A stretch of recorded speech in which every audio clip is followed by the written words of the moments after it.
Hai, jumpa lagi masih bersama dengan Ibu, masih di Indonesia Asik ya. Mengupas bahasa Indonesia secara mudah, menyenangkan, dan tentunya asik ya. Hari ini Ibu akan membahas tentang unsur kebahasaan dalam teks cerita sejarah. Apa saja sih unsur kebahasaan dalam teks cerita sejarah? Simak baik-baik ya. Yang pertama, unsur kebahasaan dalam teks cerita sejarah adalah pronomina. Ingat, pronomina.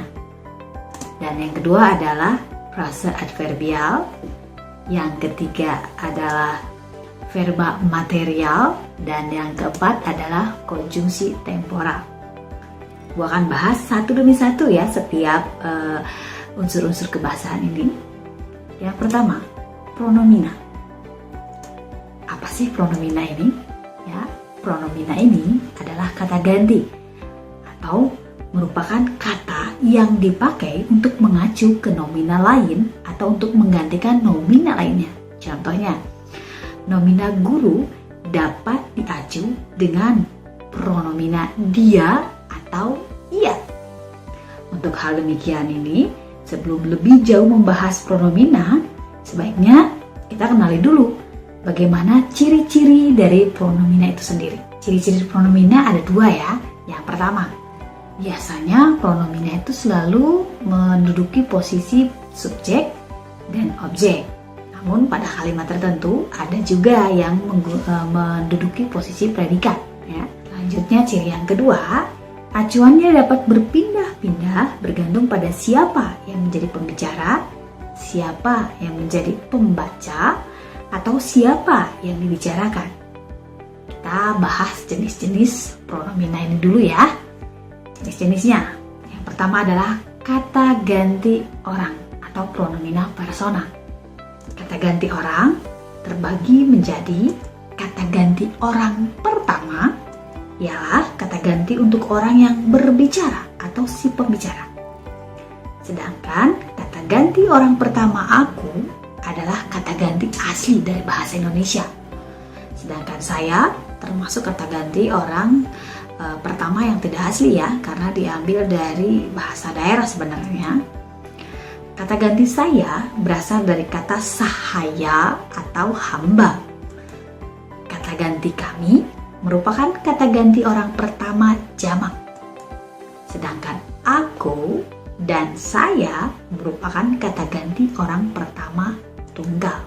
Contohnya, kata ganti orang pertama tunggal, aku mengerjakan PR. Yang jamaknya, kami mengerjakan PR bersama. Berikutnya, kata ganti orang kedua. Kata ganti orang kedua ialah kata ganti untuk lawan bicara atau yang sedang diajak berbicara. Kata engkau dipergunakan terhadap orang kedua atau lawan bicara yang sederajat atau lebih rendah baik usia maupun kedudukannya. Dengan demikian, kedudukan engkau sama dengan aku. Para pemakai bahasa sering mengganti engkau dengan kau dan kamu. Ya, perlu ingat lagi ya, bahwa kamu bentuk kedua jamak, sedangkan engkau bentuk kedua tunggal. Contohnya, yang tunggal, engkau sedang melakukan apa? Sedangkan yang jamaknya, kamu berada di mana? Yang berikutnya, kata ganti orang ketiga. Kata ganti orang ketiga ialah kata ganti untuk orang yang sedang dibicarakan atau yang menjadi bahan pembicaraan. Sejenis gosip kali ya, membicarakan atau jadikan bahan pembicaraan. Lupakanlah. Pada dasarnya, penggunaan ia dan dia dalam suatu kalimat yaitu sama. Ia dan dia itu posisinya sama ya dalam satu kalimat. Namun, dalam hal-hal tertentu ada bedanya. Misalnya, jika ia sebagai kata ganti orang ketiga tunggal lebih dipentingkan, maka dipakai kata dia. Contohnya, dia pencurinya, bukan saya. Jika ia didahului dengan kata-kata yang berhuruf akhir konsonan N, perhatikan, jika ia didahului dengan kata-kata yang berhuruf konsonan N, maka diganti dengan dia. Ingat ya? Ia, kalau ada konsonan N, maka jadi dia.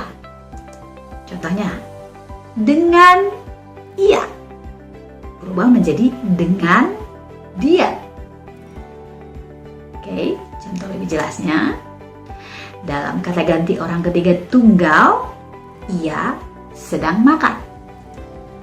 Yang jamaknya, mereka bermain sepak bola. Oke, berikutnya kata ganti empunya atau kepunyaan, pronomina posesifat. Kata ganti empunya ialah segala kata yang menggantikan kata ganti orang dalam kedudukan sebagai pemilik, ya.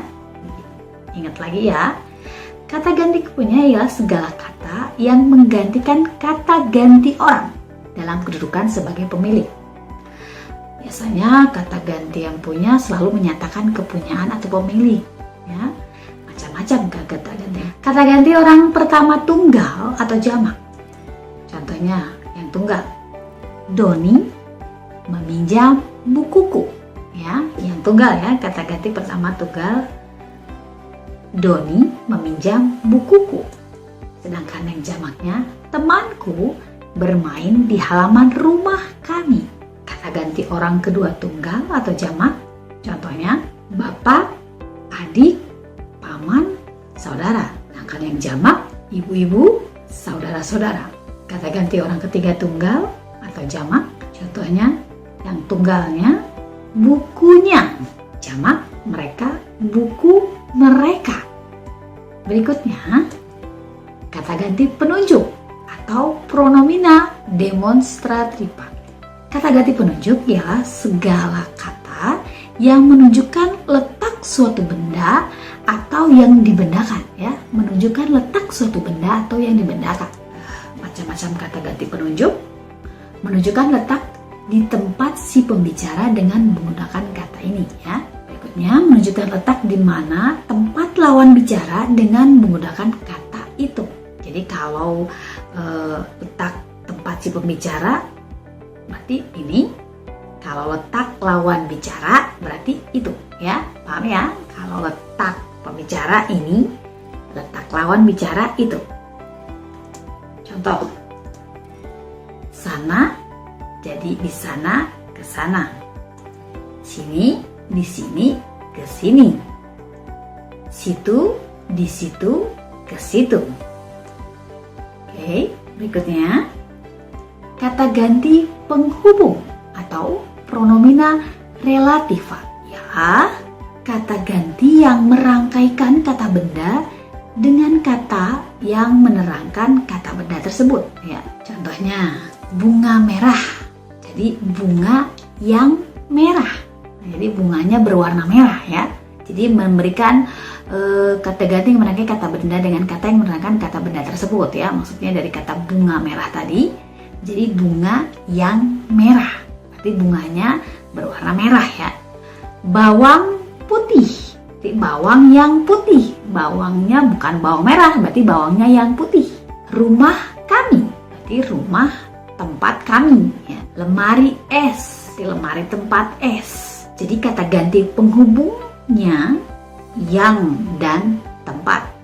Fungsi kata ganti penghubung yang itu yang pertama adalah menyatakan makna sebenarnya, lalu menyatakan pengertian untuk umum. Yang ketiga sebagai penunjuk. Yang keempat sebagai kata ganti penanya. Yang kelima sebagai kata sandang atau pengganti. Materi berikutnya. Yang kelima, kata ganti penanya atau pronomina interrogatif. Apa sih? Kata ganti penanya ialah kata ganti yang menyatakan tentang orang atau keadaan, ya. Jadi kata ganti penanya adalah kata ganti yang menyatakan tentang orang atau keadaan. Macam-macam kata ganti penanya. Kata ganti penanya apa? Ini untuk menanyakan macam dan jenis benda. Contohnya, bola apa itu? Untuk menunjukkan apa sih itu, ya? Jadi dijelaskan bola karet misalnya. Menanyakan wujud benda. Jadi kalau ini menanyakan wujud benda. Contohnya ikan paus makan apa? Jawabannya mungkin ya daging ya, atau apalah. Oke, berikutnya menanyakan alat. Contoh, dengan apa kau pukul dia?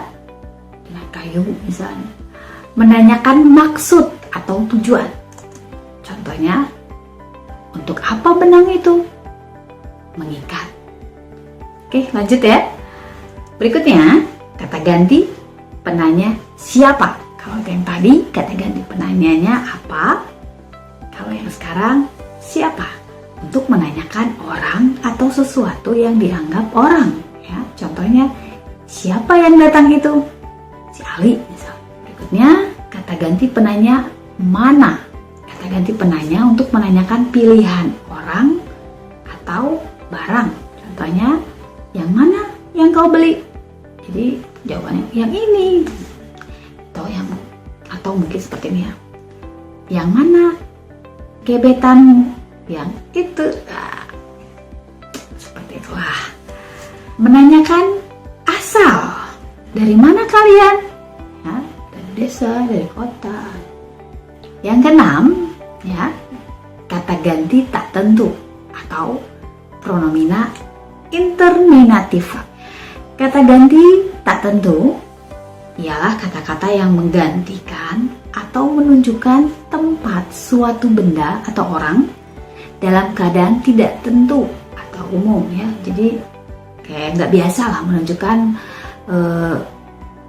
tempat-tempat atau hal-hal yang tidak pada umumnya ya, yang tidak biasa. Contohnya, suatu saat pasti dia akan sadar. Salah satu boleh masuk, jangan semua. Tiap hari mereka berkumpul. Ya, itu adalah macam-macam dari kata ganti. Ya, oke. Berikutnya Ibu akan menjelaskan bagian yang selanjutnya, pembagian pronomina. Pembagian pronomina dalam bahasa Indonesia didasarkan pada dua hal, yaitu yang pertama, yang dilihat dengan hubungannya ya, dengan hubungannya dengan domina itu sendiri ya. Yang kedua, jelas atau tidak referensinya. Ya, jadi pronomina dibagi menjadi dua hal ya, tergantung dari hubungannya dengan nomina dan referensinya. Pronomina berdasarkan hubungannya. Apabila dilihat dari hubungannya dengan nomina, ya perhatikan baik-baik, pronomina dapat dibagi menjadi dua ya. Yang pertama pronomina intratekstual dan yang kedua adalah pronomina ekstratekstual. Contoh pronomina intratekstual. Kalimatnya, Bang Asep, supir keluarga kami, daerah asalnya Bandung. Mang Ujang, penjaga kebun ayah, rumahnya tidak begitu jauh dari kebun itu. Dengan gayanya yang lemah lembut, Suyanti membujuk anak itu. Dengan tutur katanya yang sopan, Kak Sutari menyambut tamu yang datang. Itu contoh-contoh kalimatnya ya. Oke. Sedangkan pada contoh kalimat pronomina ekstratekstual, itu yang kubaca, kamu yang memetiknya, engkau jangan tidur.